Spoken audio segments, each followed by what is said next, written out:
This is Wake Up and Lead, a daily podcast where ambitious young professionals learn to lead themselves. I'm your host, Hampton Dorsch. Today we're talking about faith. You are not a Christian because your parents are. You are not a Christian because you grew up in the South, because you grew up in the Bible Belt, because you went to a Christian school. None of that makes you a Christian. I was unbelievably blessed by the parents that I had and have, and the way that they raised me in the church I grew up in, and the school I went to early on. I just learned so much about the Bible and so many stories and everything. And while that is so great, and a lot of you I know didn't grow up that way, I have an advantage because I was exposed to that stuff early on. The danger is thinking that, oh, well, I intellectually agree, or I have this knowledge, or this stuff is in my head. And so I know it. I'm a Christian, right? Well, no. What I realized halfway through college is that, oh, okay, I say I believe all this stuff. I kind of know a lot of these right answers, but does my life really look like someone who is a disciple of Jesus? Probably not. And the way I like to visualize this is there was a moment in time, or a period of time, where all this knowledge up in my head was shifting from my head to my heart.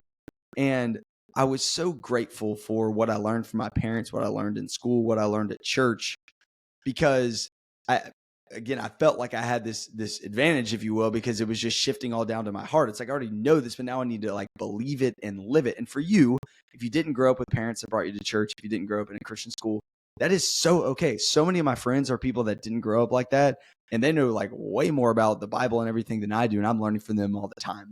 I'm just speaking from my story and a lot of the people in my circle who grew up a certain way and were just kind of riding the coats of their parents when it comes to their faith. And at some point you decide and you recognize, oh, I actually need to make this my own. And so there's this shift where all this knowledge goes down from your head to your heart. I was reading My Utmost for His Highest by Oswald Chambers this morning. And one of the things he referenced was John 6:63. And he's talking about that verse. And he says, once the Bible is just many words to us, clouds and darkness. Then suddenly the words became spirit and life, because Jesus re-speaks them to us when our circumstances make the words new. And the moment that this happened for me, that I realized it for the first time, was when I was sitting in college in the darkest part of my life, my junior year of college. Erica, my wife, and I now had broken up. It was really, really difficult. I'll share more of that story some other time, but that was a really, really hard time for me. And I remember opening up my Bible to Psalm 139, kind of randomly, definitely God.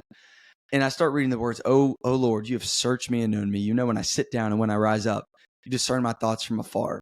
And I sat there and I was like, I know this. I know this. How do I know this?